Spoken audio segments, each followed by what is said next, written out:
video is for someone or anyone who is thinking about going to therapy again. I am the Supreme Shihan who is reveling in her life experiences, and I make videos like these because I want to share what I've learned from them, because I want to. And so today's video is about why you should consider going back to therapy. Okay, I have my notes with me because I don't want to leave out anything that's important. Every single word I say in this video may be important to someone, all right? When you decide to go back to therapy, the first thing you must consider is finding the right therapist. My therapist is straightforward, and he made sure that I took my time to fill out the survey before going into our first session. So what I've written in that form, or not a survey, it's a form. What I've written in there is I needed to say exactly what I wanted to heal from, what I don't want to repeat, like behavioral patterns, certain emotions that was just I was like using to hurt myself, and then I end up hurting others.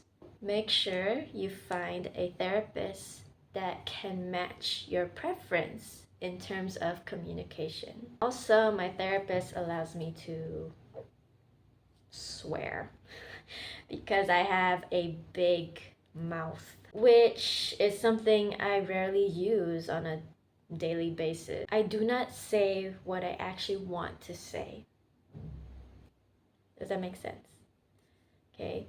Sometimes I say things so that I don't start a fight, or to control what I say, because I believe words are very powerful, and when I know how hurtful my words can be, I get nervous because because I am afraid of what could happen if I say those words.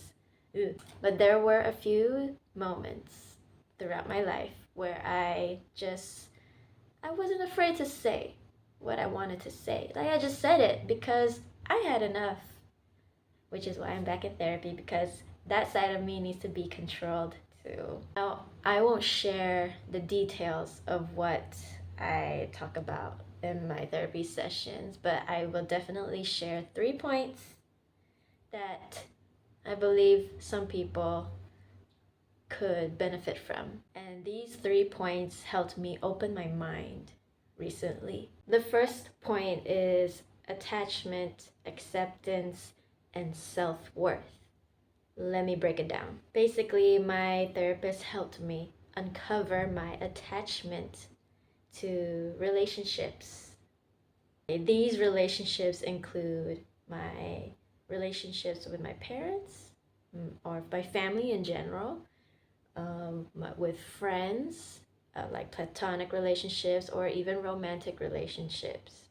So when I get hurt, or like any one of us, almost everyone, when they get hurt, we felt destroyed by people's actions, and those people are usually the ones that are closest to us. We tend to ask questions like, what did I do wrong? Why did this happen to me? Is there something that I did? Basically, I am attaching myself to the actions that they have caused. And I needed to learn that those actions had nothing to do with me. All this time, I did not fully accept their actions, because I kept asking myself these questions about my self-worth and what they did to me. But as soon as I realized that, I get it now. I get it why I was always so angry over the friendships that never last, or over the things that happened a long time ago, but I was just so frustrated with it. I've been attaching my self-worth to their actions. That's crazy. So in order to fully accept that they did it, I just have to say to myself, oh, you did that. All right. has nothing to do with me or my existence. I did not encourage you to do that to me. Why would I? Why would anyone? Okay? People know what they do. They know what they are doing. Never doubt that. My chest felt relieved when I realized that, and when I heard my therapist say that. That one really hit the spot right here. In conclusion, people know what they are doing, so just accept it. Then my therapist asked me, what do I want to do now? So point 2 comes in here, because when he asked me that question, I thought about it for a minute. I'm like, okay, what do I want to do now? So I decided to work on my relationships. All of the pain and the hurt that was caused and that I felt also made me realize that I am also a flawed human being. I'm not perfect, even though I did nothing wrong. There were things about myself that were not good either. I doubted myself. I didn't listen to my thoughts and my feelings. Self-sabotage still. I was still hurting myself in a way where I let people do what they want. And I didn't say anything. So it had me reflecting on these behaviors that I've been doing for a while, since I was a kid. I have to let go of certain behaviors that were making me just horrible in here mentally, okay? And only strengthen the ones that make me a better person, a better friend, a better kid, and a better partner. And also the reason why I would rather work on my relationships is because I don't ever want to look back or think back with the question saying, what if it did work out? What if it did work out? I never want to ask myself like that. So that's why I choose to work out the relationships with those who are closest to me. Then the third point, I asked my therapist, why am I so angry? I've been angry ever since I could remember why. But why is it still lingering? Okay, so when I asked that question, he told me to share a few things that I was angry about. I went as far as my anger issues in high school. And my anger issues isn't just because I was like that. No, it was because of all the people who I thought were my friends and random kids who would just try to make drama with me. And I never did anything. I was raised to be the bigger person. I was raised to channel my energy, alchemize my pain into my goals so that I will come out more successful than the ones who put me down. But deep down, it wasn't enough. And I never knew why until now. Then my therapist told me, he asked me to summarize, why am I angry? When I did that, then he rephrased it back to me as if he were me. He said it this way, I regret myself for not standing up for myself. I just sat there,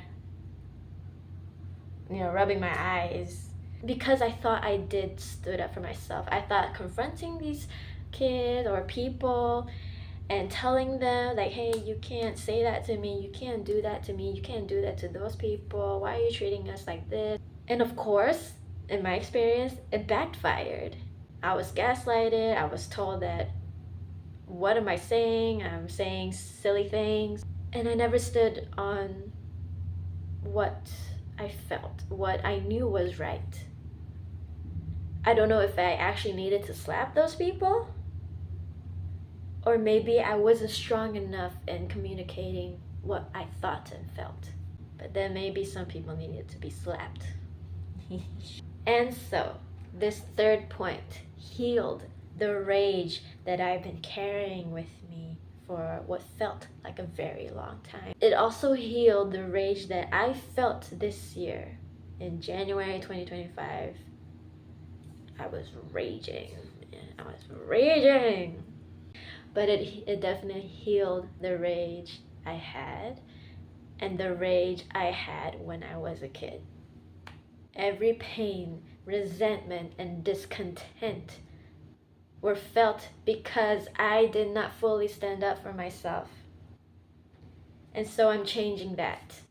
I've never felt more relieved than I had during that session.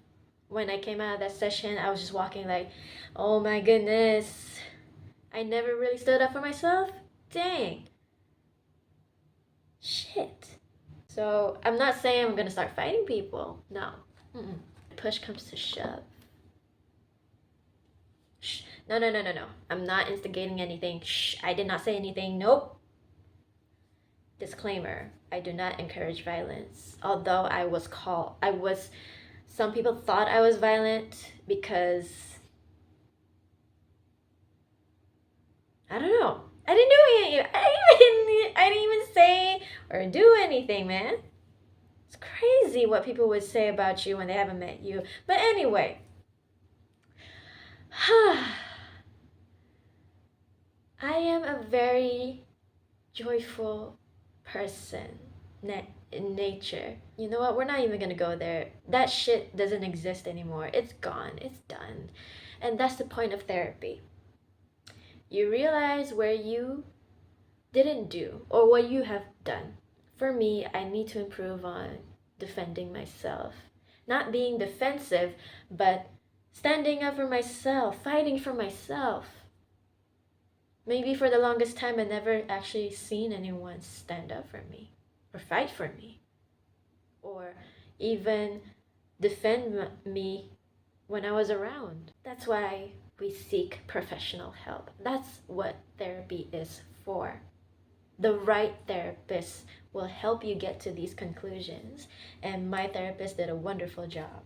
I'm kind of like easy now. I'm like, not saying I'm never angry, but I'm not mad about what had happened anymore. So I'm gonna live my life. I'm gonna move forward feeling good, being who I am without feeling sorry for it.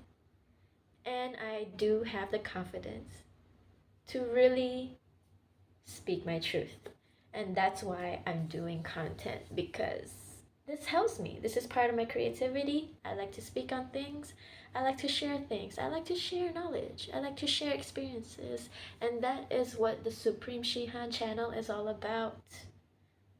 If you got some experiences you want to share, do it in the comments below and I'll read it. Thank you for watching.